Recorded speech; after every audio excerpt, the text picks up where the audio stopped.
Jennifer Ashley Tepper, welcome to our space. I am so happy to be here together. I'm so grateful to have you here. For anybody who does not know who are you today? That's a great question. I am a theater historian, theater producer, theater author. I'm the creative and programming director at 54 Below, which is a position I've had for over 10 years. And I've also written some books about Broadway called The Untold Stories of Broadway. And I have a new book called Women Writing Musicals, The Legacy That the History Books Left Out, which is the first ever book about female musical theater writers. So a lot of my work involves the intersection of theater history and theater present. I mean, it's like, what don't you do? Like, we talked about this before we came into the space. I feel like we've circled in each other's circles for so long. And I feel like the circles, though, that I have seen you circle in have been all different circles in the industry. It's like, I don't know what circles you are not a part of, which is wild and incredibly beautiful. I'm just so excited to jump on into all of the things and see how this conversation goes. I'm curious to start, like, how you came to be a theater historian. Was this something that as a kid you were like, I love history and I also love musical theater and then let me learn more? Or was it just like, actually, this is a human being who does this and I now am their mentee? You know, what's so funny about it is I feel like a lot of us who were not just one thing, not just an actor, people who make their own careers, people who are multi-hyphenates, I was being a theater historian before I knew what it was. You know, I always Mhm. joke with my friends from summer camp, I was theater historianing them when we were, as a verb, when we were 14 years old, you know, because I was learning new musicals and I was saying, oh, you have to learn about this writer or this actor, What camp which did you listen, go to? went to JCC theater camp in Boca Raton, Okay. Florida. So not one of the fancy sleepaway camps, but it was definitely really formative for me. Yeah. In middle school, in summer camp, in high Yeah. school, I was putting on my theater historian hat without quite knowing it. I was Love studying it. New York theater from afar. I was reading any book, studying any liner notes or cast recording I could get my hands on, and really just like educating myself about all of it from afar. And I always was so passionate about learning about the art form and writing about it and disseminating it, but not necessarily being a critic or a playwright, something where I actually worked with theater history to kind of get people excited about musicals and make musicals happen. So those early seeds were planted, and I started to learn about a few people who sort of had careers as theater historians, but knowing they all did very different things, you know, I took that into account and kind of made my own path. How did you find them to begin with? Is it more just like, oh, I've read this person's book and clearly they're a theater historian? Or is it more like, uh, I'm working with this person and like, you need to know that this person is a theater historian, now meet? You know, a lot of people who I would consider theater historians have completely different career paths, right? So some are journalists, some are professors, some are directors, some are artistic directors, some Yeah. like, you know, my hero Ted Chapin has worn 100 different hats during his career. I would consider him a theater historian. And he, you know, was the head of the Rodgers and Hammerstein organization. He ran the American Theater Wing. He co-founded Encourse. He's done all these different things. People like Ted and like Ira Weitzman, who's responsible for Mhm. a lot of the, you know, pivotal musical theater, Elf Lincoln Center and Playwrights Horizons. Those were people I started to look to as like, oh, I'm learning about this as a teenager in Florida. I'm learning about this as, you know, a student at NYU. Those people have really unique career paths. I'm not going to be them. I'm going to be me. But how do I carve something out where I'm working with all of these, you know, things that I love? Underappreciated musicals, new writers, you know, these kinds of things that I wanted to work with turned into my career path, including like a lot of jobs that didn't quite even exist when I was a Yeah. teenager or in college. So yeah, it's really just I've become acquainted with a lot of people I would consider theater historians over the years, and they all have such different journeys. Would they call themselves theater historians also? I think some would, and yeah, it is really an amorphous title, right? You can't apply for a Yeah. job as a theater historian. I'm doing some work right now to prepare for like some Broadway Con panels, and I would argue that most people like me who are moderating panels, who are organizing things like that, you know, that's a theater historian hat. But whether that's you know, what you call it or not, it's sort of it's a very amorphous kind of job. Yeah, I think that's the thing that I'm, like, grappling with, which is clearly it's a job. Clearly, you know so much. Clearly, you are an encyclopedia of knowledge, and all these people that you mentioned, as well as other folks, you know, like, they are that for the things that they know too. I'm I guess where I'm getting caught up is, like, this wasn't something that unless you went and got your PhD, I guess, in theater generally, then you're learning more from an academic perspective. But for the most part, when you're in an academic setting, you're learning whatever the teacher has deemed to be important for your semester rather than like, here is the canon. And therefore, it's on you to then go off on your own and be curious. I think it's interesting to me that it's this job, but there is actually no training for it unless it's really just like, how curious are you? And do you know a Yeah. lot about the thing? Right? Absolutely. Totally. And, I was at NYU. I studied dramatic writing at Tisch, which was because I loved theater and I loved writing. But that's a department for people who want to be screenwriters, people who want to be playwrights, which I didn't. And so I kind of, it began my carving out my own path to another level where I had to, select a ton of books I wanted to read about theater history, about, just what was going on in theater, and also assign myself, anytime NYU had free tickets to shows, I would go 4 times and study the changes No. being made during previews. It's really so much about teaching yourself. I would argue I have like hundreds of books on theater history, all different, angles of it. And anyone who's written one of those is a theater historian, and they do a Mhm. lot of other different jobs. So I knew that whatever I did was going to incorporate theater history, and I didn't, quite know what that was going to be when I was in college and studying. Well, that's my next question is like, what exactly does a theater historian do? Are you hired for a project as, in essence, kind of like a dramaturg who's like, here's the history of this situation that we're dealing with whatever show we're doing? Is it more like, hey, come in to educate educators about this particular topic? Like, what are the jobs in theory that, or Yeah. I imagine you're also carving them out as as we continue like making the industry more inclusive and bigger and expansive. Totally. I would consider my job running 54 Below having a lot to do with theater history. I don't think I would be doing the same job if I wasn't a theater historian. Okay. We did The Rink, Candor and Ebb's underappreciated musical, The Rink. We do 700 shows a year. I've programmed over 7,000 shows, and so many of them intersect with theater history, whether they're reunion concerts, whether they're writers that I wouldn't know about if I wasn't a theater historian. So I put on my theater historian hat every day to do my job. And again, like 54 Below didn't exist when I was studying, and it's its Yeah. own animal. There's tons of amazing cabaret and concert venues, but we're very unique. So I imagine a lot of people who run cabarets and concert venues are interacting with theater history and, could be considered theater historians. I do freelance work all the time where I'm teaching at Broadway Teachers Workshop, Broadway and the American Musical in 1 hour, which I call my Thoroughly Modern Millie speed test version of Love it. Broadway musical history. It's the ultimate like theater historian challenge. I do a lot of work with thespians, with educational theater. A lot of historians, are teaching. That's like a huge part of it, but also contributing to live theater that's going on. It does intersect with dramaturgy. I've only literally been a dramaturg on one musical, which is Joe Iconis's Love and Hate Nation, and that was amazing.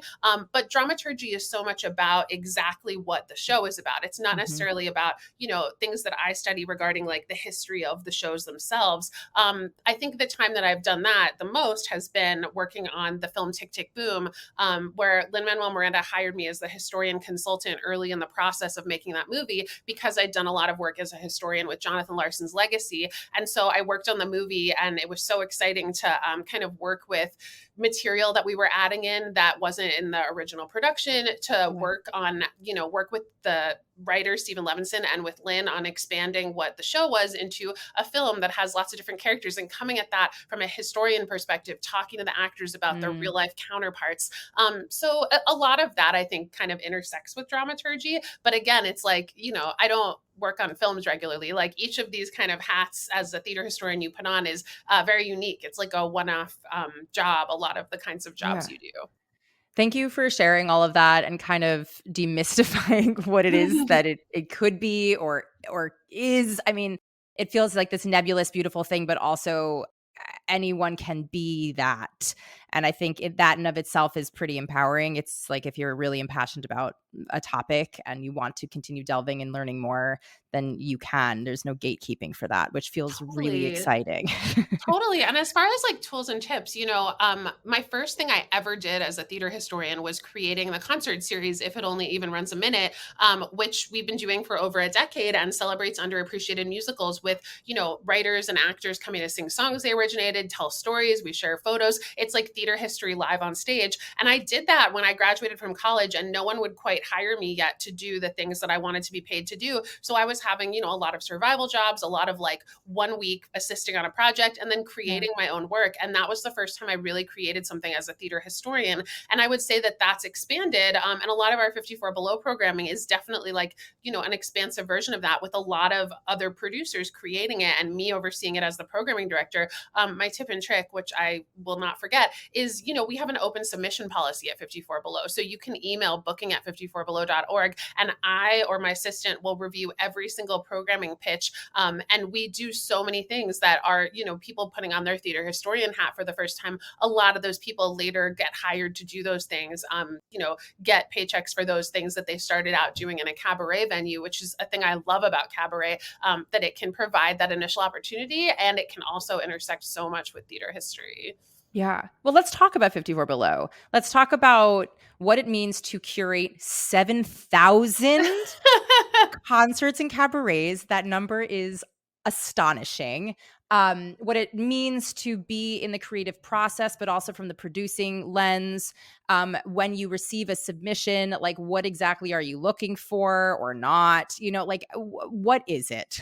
Sure. So the thing that I love so much about 54 Below is we get to do such a large variety of work that features Mhm. such a large variety of artists, but it's all theater centric. I'm a theater centric girl, which isn't to say we don't like have tons of other kinds of music on our stage, but a lot of times they're being interpreted by theater artists. Or, we might have, a new musical, a classic musical, a big star, someone who's just starting out, a huge group show of people who are, working on something and this is their night off. And then like a small show where someone is like bringing their intimate story to the stage, and it's just them and a piano. So it gives me the opportunity to really reach across like the range of all of those different things. I love that in 10 years, I've gotten to program a lot of shows that have started out, doing a concert at 54 Below and have gone on Yeah. to stages around the world. It's been really exciting to program artists who are at the beginning of their careers, and then they've like grown in the past 10 years, become Tony winners, become, huge Broadway stars. So it's just really exciting to kind of see those audiences every night that are experiencing the most ephemeral version of entertainment, which is, even a show that's running 8 times a week. It's different every night. You're seeing the same show 8 times a Yeah. week. If you see, David Yazbek at 54 Below, that is only happening once. Like that lineup, Yeah. that set list, that energy that that person is bringing live with what they're saying and what they're singing. So it's really like a thrilling art form to me. And it is a huge volume of shows. A lot of it is coming up with systems that are both artist friendly and venue friendly, and then deviating from those where needed, but like having an amazing staff and amazing systems in place so that we can do such a large volume of shows. What is the artist friendly versus venue friendly? Is that more the financial aspect of like, okay, this is so small, how much money will we be pulling in by producing this? Is that the play? Totally.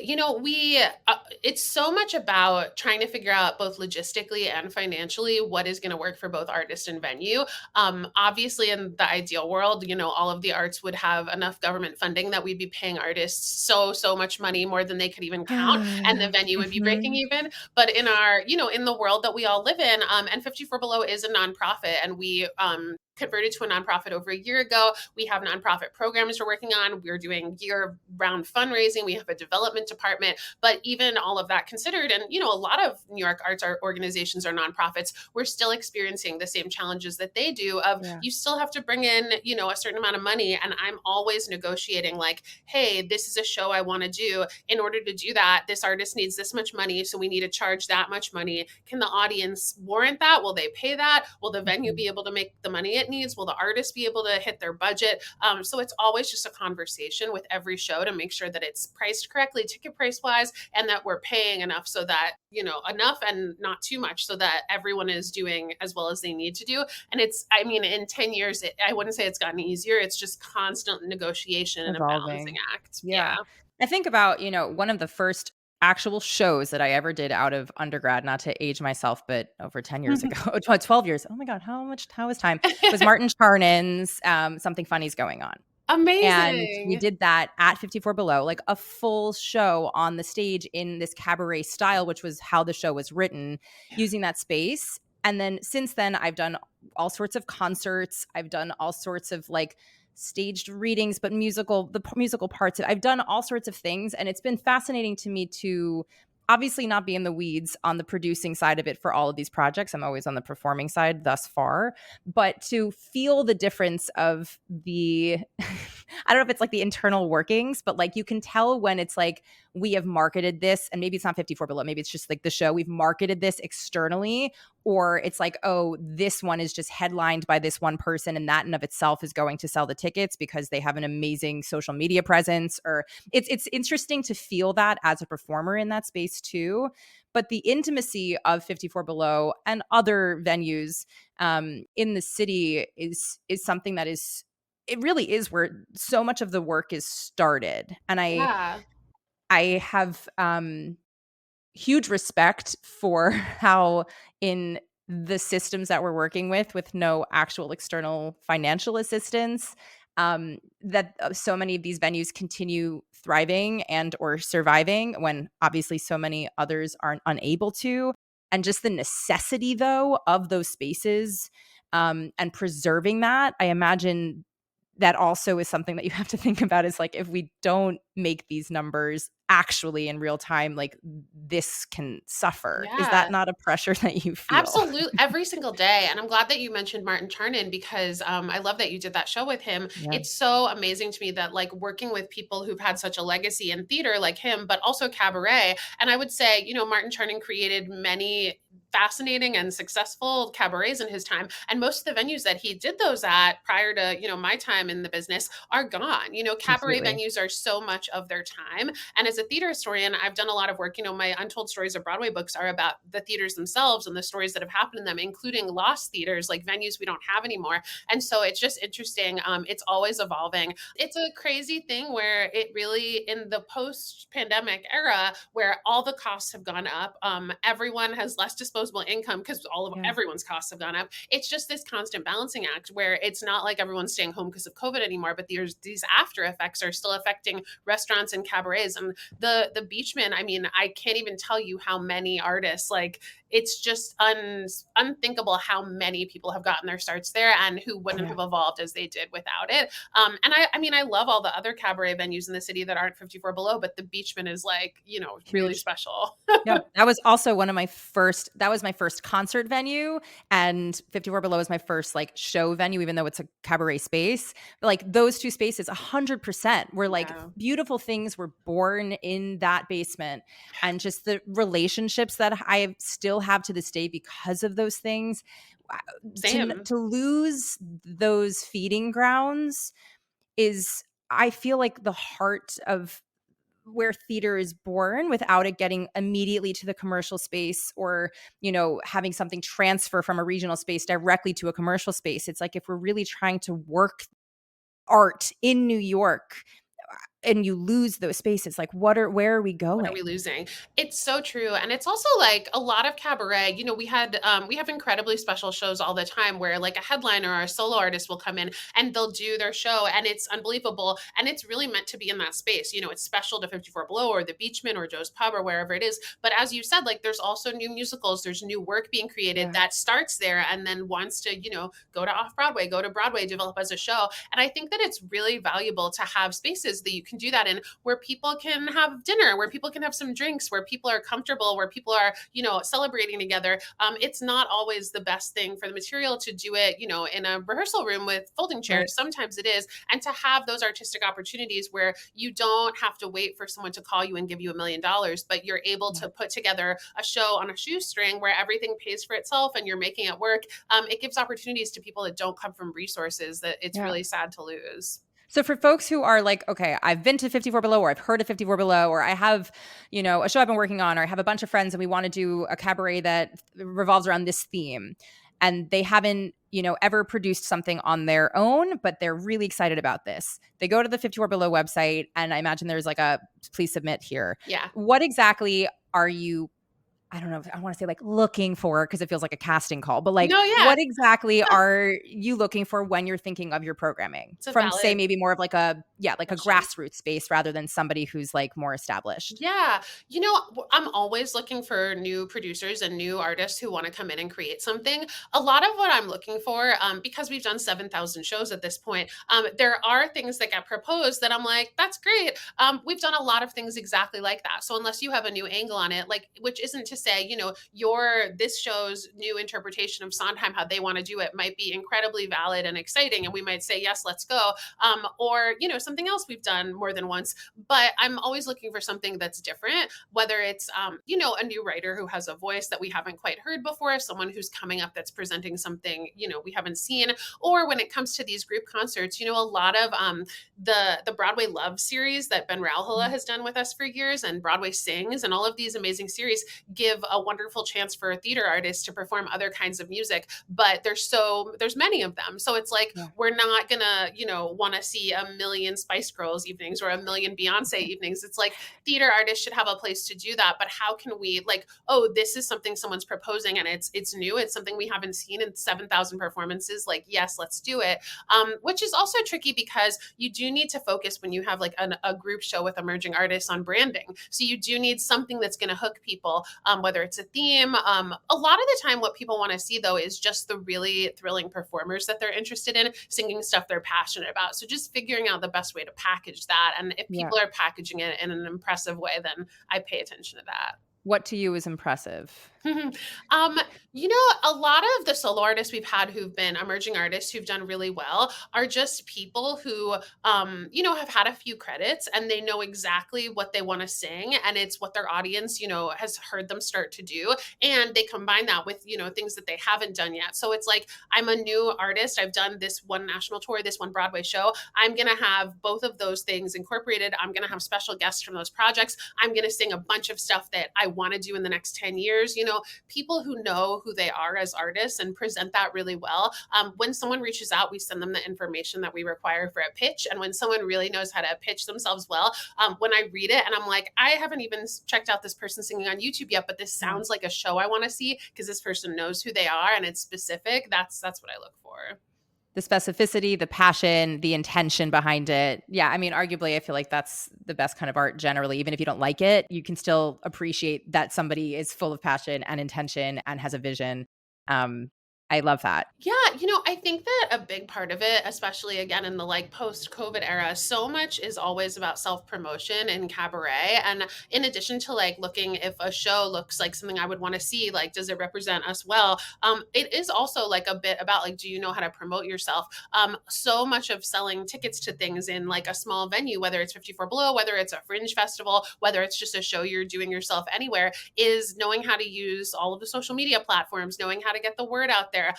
There is less traditional press for cabaret than there was 5 years Yeah. ago, and especially 10 years ago. The New York Times was still reviewing cabarets when I started working at 54 Below. A lot of the traditional press has been, more focused on Broadway since we came back from the pandemic. And I think a lot of it is like, what are the creative ways you can come up with to market yourself? And if I've seen someone who has a history of being able to do that, I'm incredibly impressed and like really want Yeah. them to produce the venue.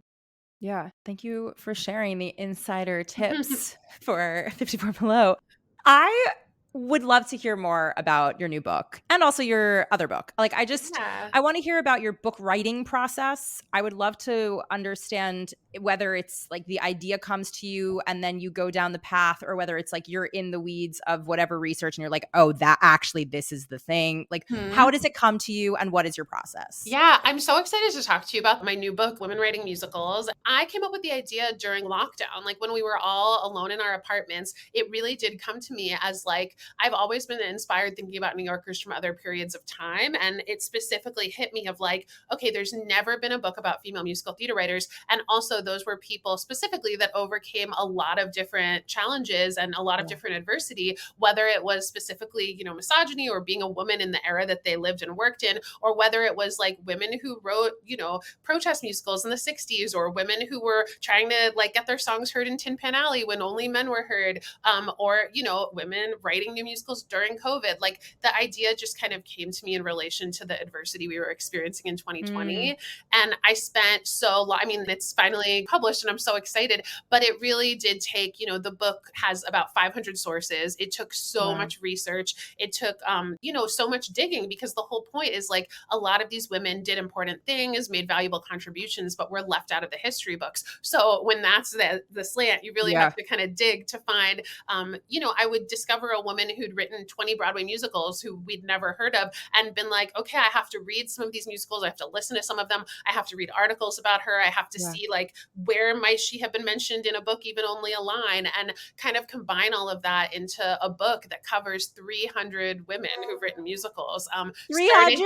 I know. I Yes. know. And it's so funny, like Okay. even my nerdiest theater friends, I'm like, well, name some women who've written musicals. And like people can name 20 or 30, and that's amazing. And a lot of the people that we know and love are, of course, in the book, people like Dolly Parton, people like Sarah Bareilles, who are like so important in pop culture and have written musicals, people like Betty Comden and Lynn Ahrens and Janine Tesori, who we all love and are like the bread and butter of like important women writing Mhm. musicals today. But then also, I went all the way back to like the founding, the settlement of Manhattan, Yeah. the 1700s, like women who were writing musicals.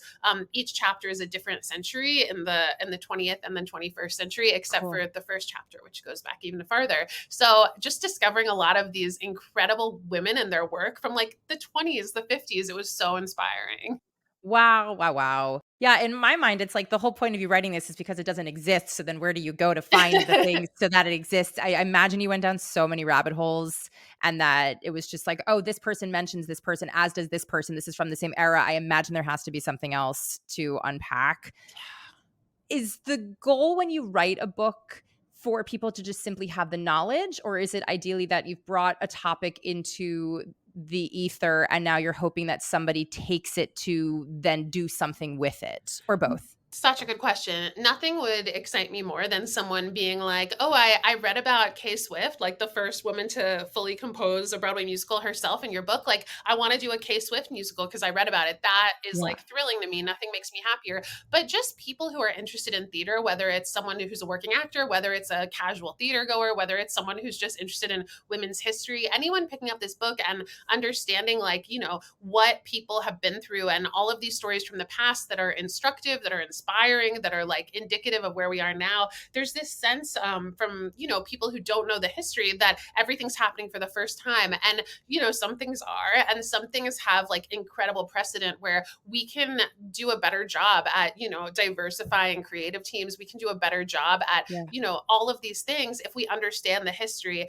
I talk about in the introduction, like it's so not about like, hey, hire more women. Like it's actually not just that simple. It's like, how do you incorporate like women's ideas? How do you revive more shows by women? Mhm. It's complicated and it requires thought and it requires knowledge of the past. So I just was really excited to kind of tell a lot of these women's stories. And so much also, a big thing I struggled with was in reviews that a lot of these writers received, or in work that is written about them in history books, it was what we would consider misogynist today or Yeah. problematic today. And so it's like, how do you present something that is problematic? Because we should know about it. We should understand it. We should understand, like, oh, this woman wrote this show and this is how it was talked about. And maybe that's why she didn't write another show, or that's why this was the next show she wrote and she went off and took a left turn from the kind of things she wanted to write about. All of these things that aren't like, we're tying it with a bow. Here's an incredible thing a Yeah. woman did. Goodbye. But addressing some of the problematic things, because, that's important to do in the conversations we have today.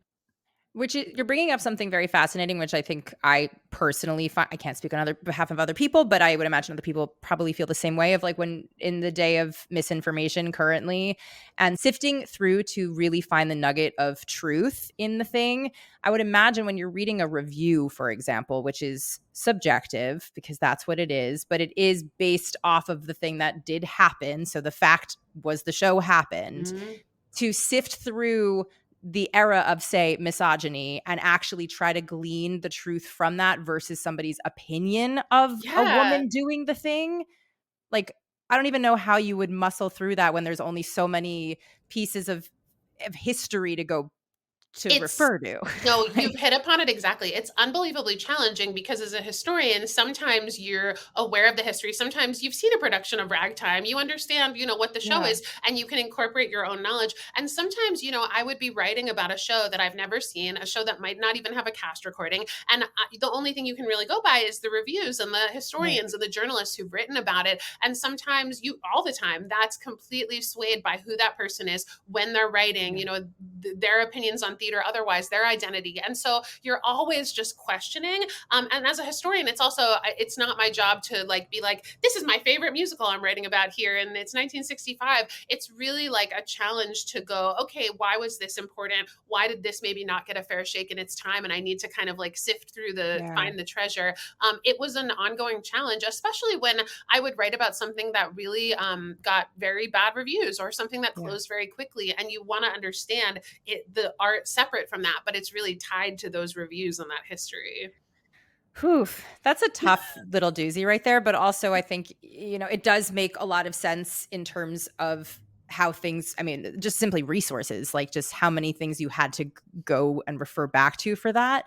Knowing all that you know about theater history and all the different facets, was there something as you were learning that really surprised you the most about the research that you were doing, especially with women in musical theater writing Yeah. and all like, what was the most alarming or surprising? That's a great question. I was not very surprised when it came to like the later chapters, like when it came to women who've written musicals that have happened. This summer it'll be 20 years since I moved to New York as like a college freshman. So Yeah, musicals that I've seen and musicals written by women that I love from the past 20 years, I was like, oh yeah, this woman. Oh yeah, she like that was not surprising. The further towards the front of the book, the further towards the past we got, the farther back, I guess, I was constantly surprised. I was constantly going like, oh my God, like me, Jen Tepper, super theater nerd, theater historian, like, why don't I know the work of Anne Caldwell? Why don't I know the work of Maria Graver? Like, why don't I know? And there were people who I knew a little bit that I was like, this, one of the people I became really more fascinated with than ever is Mickey Grant, who was the first woman to ever write book, music, and lyrics for a Broadway musical. And she starred in it, and it played over 1,000 performances on Broadway. And she was a Black woman writing about the Black experience and like opening all these new doors for other people as well. yeah, And it's like there should not be a musical theater history class where we don't learn about Mickey Grant. And in yeah, this current environment, when we're going, okay, why didn't we learn this about women? But also, why didn't we learn this about people of color or people who identify this way regarding gender or sexuality? Like, it's such an interesting thing when I came upon these women of color or these women who were underrepresented in theater who did these fascinating things. And I was just like, how do I give them more pages? How do I dig into their yeah, careers? Yeah, I was constantly surprised. And some of the most exciting people that I came up with were pre 1940s and don't have a lot of recordings of their work because it was like pre cast album era. So yeah, it was always fascinating to because I wrote it during the pandemic, and then when the libraries reopened and I could like go and research in person, finding some more about the early 20th century women, like I can't even tell you, there's because there's 300, it's hard to even call out like this person, crazy. although I do think about Mickey Grant. But the 1910s, you're just like blown away by what the women were doing at times when they didn't have a lot of other rights. Yeah. Before things were open, were you just on a Google rampage? Like, where are you going? And in my brain, I'm like, of course, you just sat and basically had a little room at the Lincoln Center, like, theater library. Like, in my mind, you are in, like, a little corner, and they're like, "We know her. Here's a coffee. Like, enjoy your Yeah. research." But when we're shut down, what are you doing? No one loves a library more than me. I am so grateful to the New York Public Library. I've done so much work there over the years, and the Library of Congress, same. Like, I Yeah. would not have been able to do any work with Jonathan Larson without them. But because we were in lockdown, my apartment, luckily, I do have like a hefty library of theater historian books myself. But what was also really helpful was a lot of the online archives, both the ones that belong to libraries and also, online, there's a lot of tools that you can use to access full newspaper archives. So I dug through the entire like New York Times archive, the entire Variety archive, Wow. Backstage, Daily News, a lot of resources that are in my book. You'll see, like, a fascinating thing. I wanted to have as many women as possible speaking in their own words. So I would quote kind of obscure interviews they did and the amount of internet digging I would do. And I would find some interview that someone did with like the Kansas City Star in 1934 because their Yes. show was touring to Kansas. And I'd be like, great. Like, how it made me democratize the sources I used a bit more because I was using so many internet newspaper archives. Yeah. But I can't, overstate how important the libraries are in all of this research as well. Do you like the process of writing? It's a great question. I really do like the process of writing, Okay. and I imagine if I was a playwright or a dramatic writer or someone who needs other people to, really finish that collaboration, I wouldn't. Like I work so much with writers of musicals and I understand that why they don't like it. I only find that I get really stuck if I'm writing about something that like I love so much and don't feel like I'm going to be able to like bring enough to. I remember when I was writing about Merrily We Roll Along in my first Untold Stories of Broadway book, and I was so intimidated by like, here's this musical, which luckily has now been revived and given this whole new life. But my favorite underappreciated musical, that's like why I love underappreciated musicals. I had the opportunity to interview so many people from the original cast and team. Mhm. And I was like, how do I do this justice? So I definitely have experienced a bit of like trouble writing when it comes to those pressure filled things. But mostly I'm just like excited to sit down and share theater history via Yeah. words. I love this. Have you ever thought, because you're unearthing in all of your research all these gems of artists who have incredible stories, have you thought about turning those into creative pieces? Or have you thought about reaching out and essentially pitching that to, say, a producer or your favorite musical theater writers or whoever to be like, okay, look, here's the deal. I know all of this now. Let me give you the tea. This is going to be an amazing musical. Please write this. Yeah, one of the most inspiring musicals I've ever seen in my whole life was the 2016 production of Shuffle Along, dot, dot, dot. And it really, like, it blew my mind. I dedicated one of my books to Shuffle Along, both 1921 and 2016. The idea that you could incorporate theater history in a live Broadway musical the way that that show did. I always am thinking, like, oh, at some point, maybe someday there'll be a version of that that, like, incorporates itself into my career. One of the things I think about a lot is the Great Theater Massacre of 1982, when 5 theaters were knocked down to build the Marriott Marquis, and how all of, you and I would have been there if we were taking a time machine to that time. It was all of these like theater artists, passionate theater people, and also, Susan Sarandon, Joe Papp, Christopher Reeve chaining themselves to these 5 really important historic theaters. And they knocked them down anyway after this huge battle and like, plays being read live on 45th Street and, the mayor coming in to like get people off and arrest them and take them to police stations. I've always thought that that would make an incredible miniseries or maybe a musical. And it's also like, it's such a tragic story, but it's also the reason why all of the other Broadway theaters are landmarked, is because of this really tragic, big, huge happening in 1982. So there's a lot of times where I'll be writing about or working with a moment in theater history, and I'll go, someday this could incorporate, like, this could make sense as Yeah. a stage piece or a filmed piece. And do you pin those for yourself to be like, note to self, please do not forget this? Or do you just have a brilliant remembering of a brain that you're like, this is already stored in the recesses of my mind. And I know that when I meet the person, they're going to do this. I do have a pretty good memory. I I also would write a imagine. ton of stuff down. My dad is a doctor. He loves musicals, but he's not in the Okay. business. He's a doctor, but he's the person that's always like hearing a song on the radio. And he's like, oh, the first time I heard this was 1964. I was wearing blue socks and I was with my friend Dad, Artie. And so it's like sometimes dad. people would be like, where did you get your theater historian from? And I'm like, oh, well, my dad's a doctor, but like he's got it. Like that's his hat Yeah. that I wear. Yeah. Dad, remembering the details. We live for that. Yeah, Okay. but I think, like, I'm, like, a very proactive person, I'm a very type A person, I do a lot of projects at the same time, but I am also very aware, like, not everything has to happen at once, and, Yeah. this summer, I've been, like, giving myself a project of, just for fun, going to a lot of places in New York I've never been before and, like, experiencing them for the first time, and as I've been doing that, I've kind of had these little seeds of, like, "Oh, could that be a book someday?" Or, like, "Could that be," and it's just, like, that's inspiring, that could happen maybe tomorrow, probably not, maybe in 2027, but, like, Yeah. always staying inspired and having those things like in you that might come out later is exciting to me. Well, that was my next thing is like when you birth a book, for example, which is a full creation and years and hours of your life, is there any moment of like grieving that like the baby has been completed? Or is there like a, oh my God, like there's an excitement around the birth of this baby? Or is it like, or a pressure around the birth of the baby? And then now you need to create a new one? Like how do you handle the birthings of your book babies?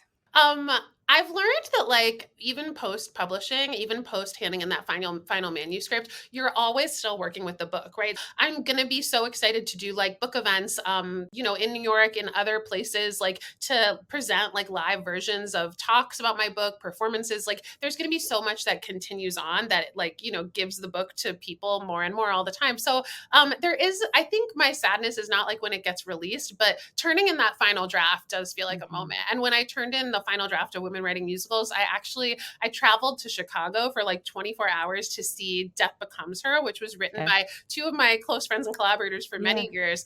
One being a woman writing musicals herself, Julia Julia. Madison. Yeah. Yeah, and Noel Carey, who's equally amazing. And I Yeah. was sitting in like the hotel, like I literally was like, I can't miss the show. I have to go there. And then my manuscript, like my final Women Writing Musicals manuscript was due. And I was just like working on it in the lobby, feeling like such a writer. Like I didn't have a martini, but I felt like I should have had a martini just for the complete picture. Like women writing musicals, women writing it in the lobby, like going to see a woman who's writing a musical create something amazing. So Yeah. it always feels like momentous. I feel like maybe I make it more dramatic than it is when I click send to the publisher. No. No, that's why I'm asking, because it is a huge deal. It's a Yeah, huge, huge deal to create something out of nothing, especially the way in which you're doing it, which requires so many hours of sifting through other people's material. It's not just like you having a gorgeous idea in your brain and then using your beautiful imagination to put, pen to paper, which is equally hard.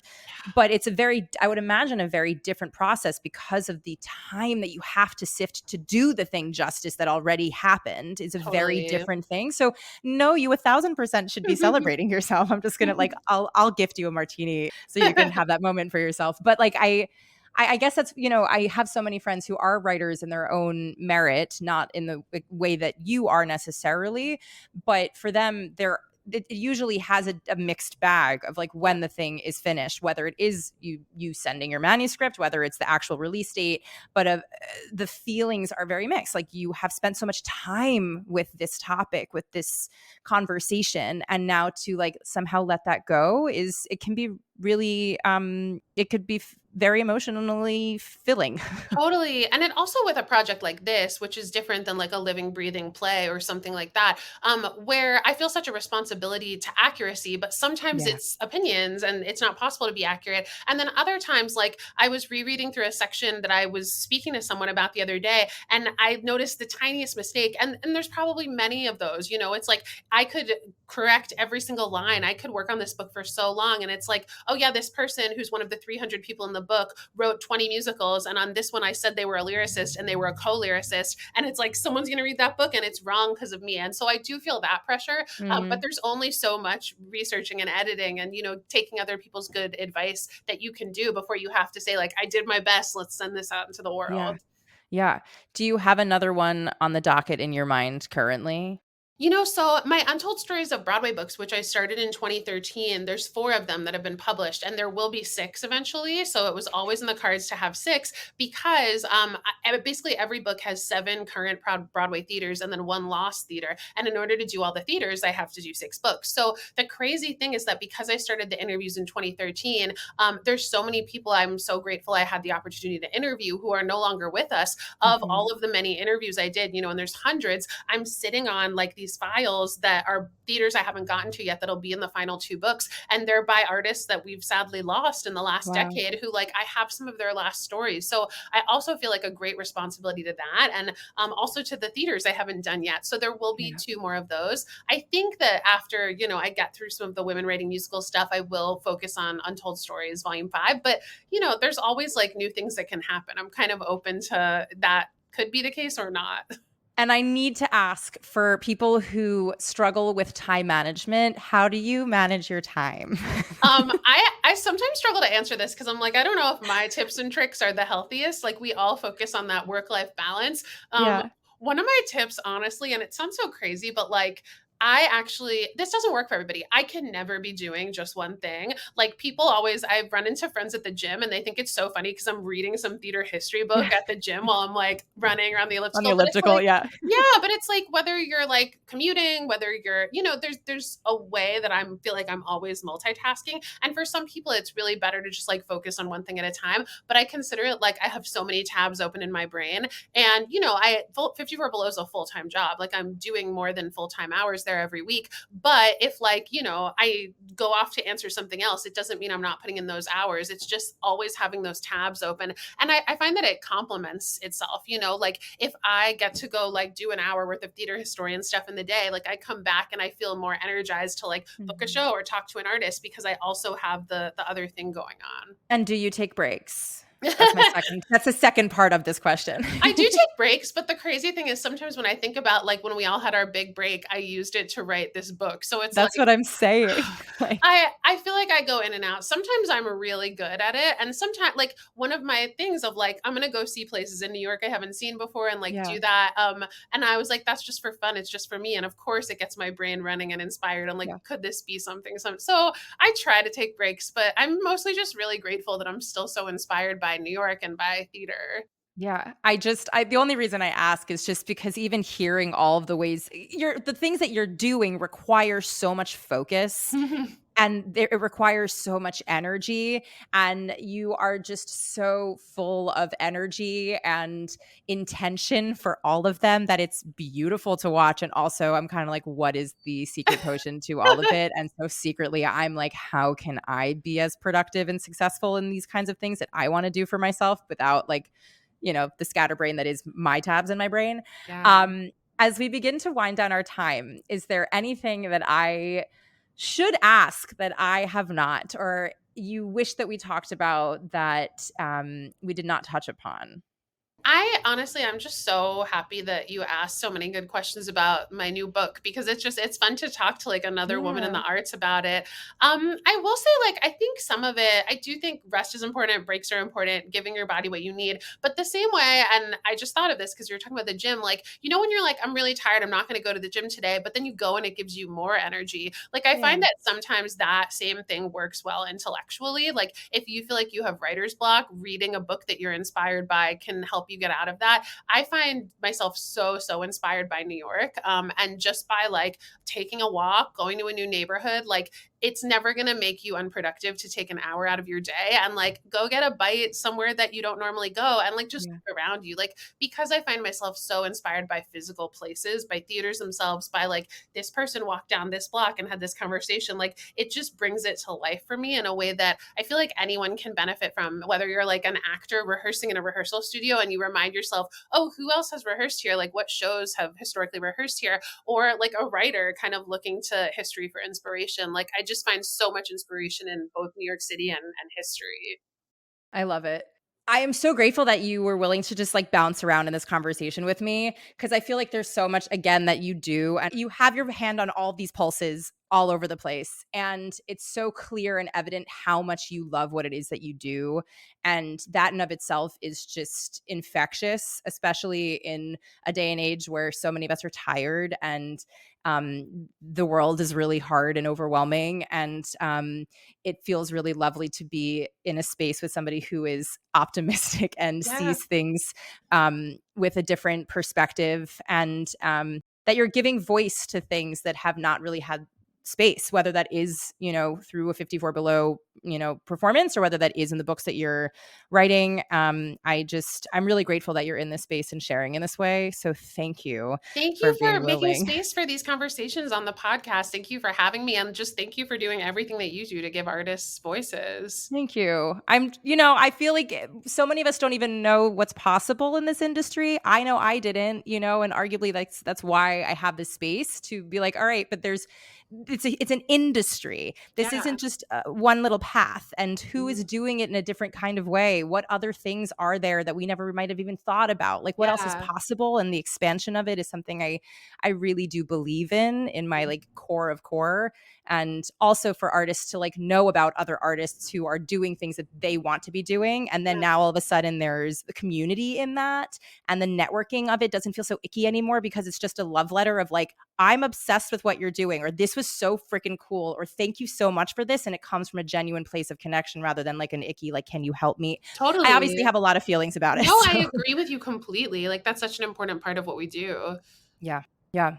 If anybody wants to reach out, Yeah. to work with you, to hire you, if they want to read your books, if they want to learn more about any and all of the things, where within your boundaries are the best ways for people to Yeah. reach you?